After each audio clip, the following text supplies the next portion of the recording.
తెలంగాణ రాష్ట్రంలో మున్సిపల్ ఎన్నికలు, municipal corporation ఎన్నికలు ఆయా నియోజకవర్గంలోని స్థానిక నాయకత్వానికి లిట్మస్ టెస్ట్లా మారాయి.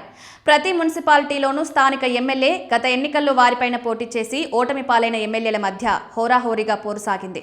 నువ్వా నేనా అన్నట్టు ఎన్నికల ప్రచారాన్ని నిర్వహించారు. ప్రస్తుతం ఎన్నికల ఫలితాలు వెలువడుతున్న వేళ స్థానిక బలం ఎవరికి ఉంది అన్నది ఈ ఎన్నికల ఫలితాలు చెప్తున్నట్టుగా భావిస్తున్నారు.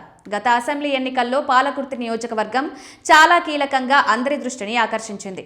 పాలకుర్తి నియోజకవర్గం నుండి సీనియర్ నాయకుడైన మాజీ మంత్రి ఎర్రబెల్లి దయాకర్ రావు పోటీ చేయగా ఆయన పైన young politician NRI Jhansi Reddy కోడలు యశస్విని రెడ్డి ఎన్నికల బరిలోకి దిగారు.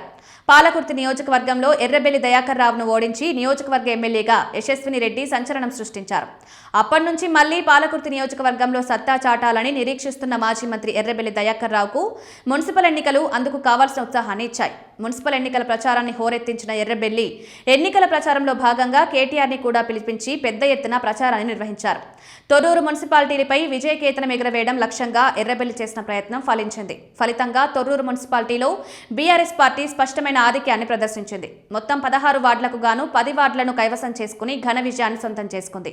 ఈ విజయంతో పార్టీలో నూతన ఉత్సాహం నెలకొంది. ఈ విజయాన్ని పురస్కరించుకుని మాజీ మంత్రి ఎర్రబెల్లి దయాకర్ రావు కార్యకర్తలతో డాన్సులు చేస్తూ సంబరాలు చేసుకున్నారు. తొర్రూరు మున్సిపాలిటీలో కాంగ్రెస్ జెండా ఎగురుతుందని భావించిన ఝాన్సీ రెడ్డి, యశస్విని రెడ్డి ఊహించని భారీ షాక్తో కంగుతిన్నారు.